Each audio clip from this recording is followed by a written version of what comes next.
Welcome to the Superhero Sidekick Leadership Coaching Podcast with Joel Smith and Joe Baker. We're here to help you develop your superpowers.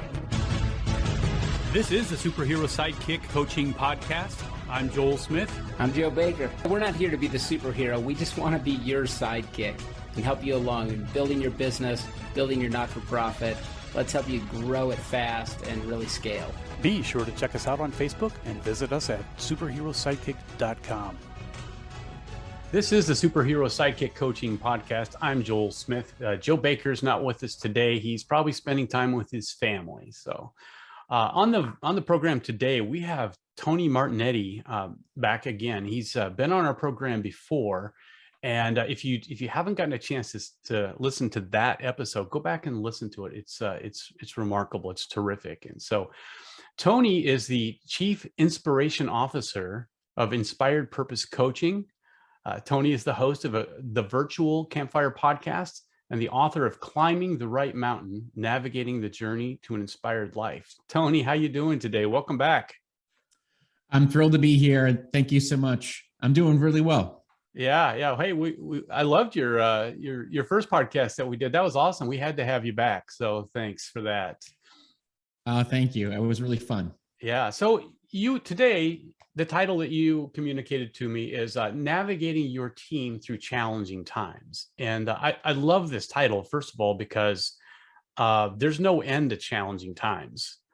Yes. And second of all, you can't do it alone. You got to do it in teams for the most part. So talk to us. Tell us your strategy for this.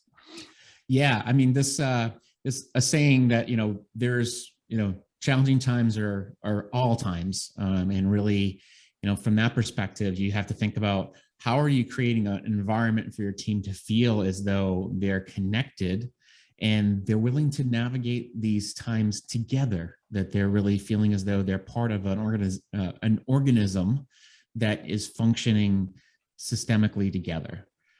So important that is the way that they're operating. And I think the first foundational piece of this is to think about how have you built trust? Because if there's no trust, there's no team. Trust is the foundation that is so crucial to making this work. And I know that, people say trust is important, but they don't necessarily know how to create it. And the first starting point of trust is to be a person who leads that example of being trustworthy.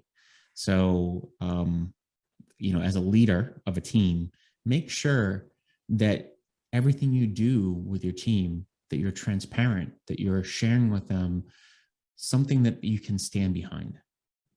It's important. Yeah, I like that idea. This of being trustworthy. It's true that the law of projection, I think John Maxwell talks about, really says that, hey, if you're a person that is trustworthy, you tend to look at other people as being trustworthy. Or if you're not a very trustworthy person, you're going to tend to look at other people as being untrustworthy too. So it's kind of a two-way. So it's essential that you are trustworthy to begin with, because other people won't trust you if you're not. And when they don't trust you, you're not going to trust them. It's just a cycle. But as a leader, it starts with us, doesn't it? Truly does. And, one of the things that I often tell people is that you may think that you're putting on a great show, that you're out there saying like the right things to people. But if you don't truly believe it for yourself, if you don't really have it on the inside and having that inner knowing of what you want to put out, people can see right through and understand what's going on inside. Like when you are true and authentic to who you are, you radiate that. But when you're not, people also see that as well. So it's important to really think through who it is that you want to be as a leader and show up that way. Yeah, people know the difference between book smarts and experience, don't they? Yeah. Yeah, no doubt. Yeah. So as I think about like what else beyond trust is important, I think one of the things that's also very important is this element of communicating, and the frequency of communication. One of my favorite sayings comes from this from Judith Glaser, that everything happens through conversation. And when you have this element of knowing that these conversations that you have with people, every single time the conversations you're having with your team is an opportunity for you to continue to drive the conversation forward and to move them into a place of building trust, of really understanding how they're going to get to know you and you're going to get to know them. And it's not just a nice to have, it's a necessity that the conversations are driven by, what do we want for each other? Right. Yeah. With communication, Tony, this kind of strikes a chord with me too. I like to talk about quality of communication versus quantity of communication. Sometimes just communicating and a lot of words isn't necessarily what we need, is it? Sometimes we've got to hone in. There's how many people you see say a mouthful of words and you come away with nothing. And so I think it is important that when we're working alongside of people, whether they're your peers or whether they're working above you or working below you, however you look at that, I think there needs to be quality communication all the way around. And in order to do that, sometimes we need to trim off the fat. Sometimes we need to just get rid of all of the junk, the communication that's not effective, so that we can hone in. So. Yeah, it's funny.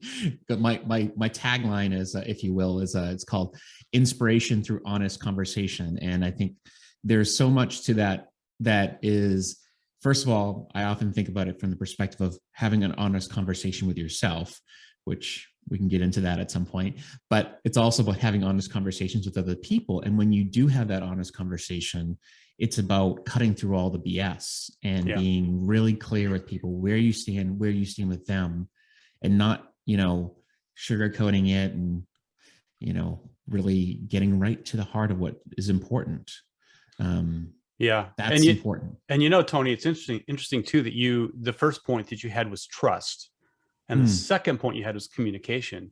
And the truth is that you really can't have that kind of quality, transparent communication without trust coming first.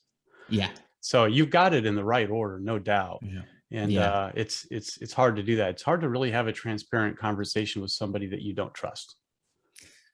Yeah. Especially because, they'll know if, like, okay, what is the intention behind these conversations? Right. Where is this coming from? And, how can I truly understand if this is the, coming from a place of wanting, the right thing for me. So that's important to start there. So, very cool. It is. Yeah. Okay. So conversations are, definitely a key part of it. And it's especially in the challenging times when, you're going to have things that are come across your table that are, sometimes you're going to have to cancel programs. Sometimes you're going to have to make some hard decisions. So knowing that even when the message is going to be difficult, you have to have the courage to say the things that most people would shy away from. And that's what being a leader is. It's about really showing up and being okay with saying the things that are not going to be popular. Right. But if people trust you, they'll know that the intention is coming from the right place. Yeah. And sometimes just honest communication, whether it's tough love or just letting somebody know something that they need, is really a caring thing to do. It's really when you care about other people that you're willing to go through this uncomfortable experience to help them. That's love. That's where we need to be. But the problem is sometimes that discomfort of going through those difficult conversations is too much to overcome if you're thinking about your own needs. If you're just kind of wanting to take the easy way out, or not cause any waves, or maybe you're thinking about the future instead of maybe what there is to benefit down the road. So yeah, absolutely. And that's really what happens is that, I talked about inspiration briefly, but I think this is exactly where inspiration comes from, is people get inspired by people who are real and authentic. And by really having that ability to speak with people very candidly and openly and communicate the things that really matter to them, that inspires them to want to do the work that is going to move the team forward, that's going to really elevate their motivation to do more of what is important for the team. That's really key. And it's not just the leader who has to do this. By you leading by example and doing these things, you're going to open up the door for other people to share and be open for themselves to have conversations and share what's on their mind. So it's leading the way for those other conversations that other people can have on the team. Yeah. And a lot of people don't know how to have those until they can see it demonstrated for them. Yeah. And one of the things I also wanted to cue on, we talked about, like, it's not the volume, it's not the quantity, it's the quality. And I think that was so beautiful that you said that, because, the workplace for so many years has been wired to say it's, if the loudest voice in the room, the people who speak up, they're the ones who are quote unquote the smartest, or the ones who get the promotions, and you have to speak up more. I think that's not where we are today. We got to start thinking about those quiet leaders, people who are sitting in the back of the room or sitting on the Zoom calls, who are watching and listening and waiting for their moment to speak up when they know it's important. And they're coming to the table with solutions and not just complaints or bringing a bunch of problems. It's, yeah, we see people all the time complain about this or complain about that and point out the problems that there are, but it's a whole different game when you can come to the table with solutions. Yeah, it changes everything. So yeah. And to get back to the idea about the teams and how to navigate your team through change in challenging times, I should say, is really is to strike that balance. And striking the balance means to make sure that you are allowing all the voices to be heard, but also understanding, when do I need to be more compassionate with my team, and when do I need to hold them more accountable. One of the concepts that I love, I often talk about this as being one of the main styles of good leadership, is compassionate accountability. The ability to be able to see people fully and allow them to have compassion for themselves and for those around them, but also knowing that we have to be accountable to results. We have to be accountable to each other on a team in order to continue to move forward and get results. Because it's great to have a team together, but if you have to be able to step into action and take action to move the ball forward.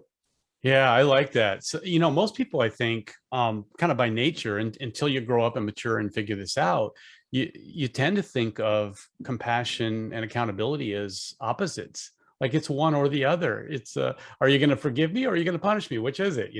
And I have a teenager, so we're going through that issue right now. But anyway, it's really easy for somebody to think that when you're compassionate, it means they're removing the accountability, and that just isn't true. And in fact, you really have to have both. It's kind of like driving through the mountains. You need guardrails on both sides of the road, don't you? Yeah. Kind of like you said earlier, caring deeply, but providing that ability to challenge people directly. Like that's the whole concept of radical candor, which is to really move people in the direction of saying, like, I'm challenging you because I love you and I want the best thing for you. And by pushing you out on your edge, this is going to allow you to grow and do the things that you really want for you. And so that sounds like an individual challenge, but it's also, by doing that, you're actually helping the team move in that direction. Right. Overall. And it may not feel like you're giving them what they want in the moment, but you are giving them what they know that they want down the road. Everybody wants to work in an environment where they have trustworthy people around them that they can trust and they can bond with. Nobody wants to work in an environment of just independence where everybody's independent, going their own way. We all desire to work in an environment of interdependence, Mm. but yet on the short term, we kind of want our independence too. Yeah. So we have to get past that. We have to get past the independence and get to that interdependent place, wouldn't you say? Yeah, absolutely. It's a great clarification. I mean, because what is a team but it's a bunch of individuals working together to a common cause. And I think it's important to respect that individuality on a team, Mm-hmm. but also, realize that, you're coming together to accomplish a big goal together, comes to another point that I love to bring into this conversation. So when you're going through a challenging time, you can't become a united front by just agreeing on everything.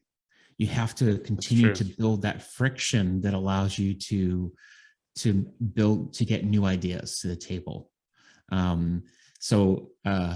I forget what the old saying is, but it's friction creates growth, right? Mm-hmm.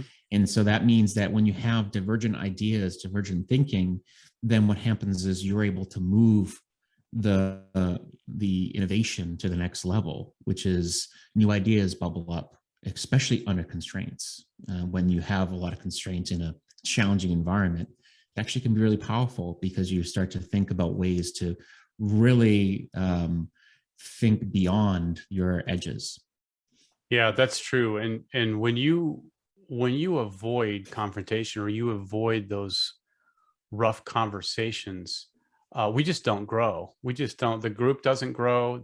Everything kind of comes to a halt in some point. So I liked kind of what you were talking about earlier too, and with the teams, and really the accountability that we're talking about now. It really is because we're accountable to the team. Yeah, We're accountable to the team. So the team is counting on us giving up some of our independence or control, but the team is also counting on us to contribute with our creativity at the same time. exactly.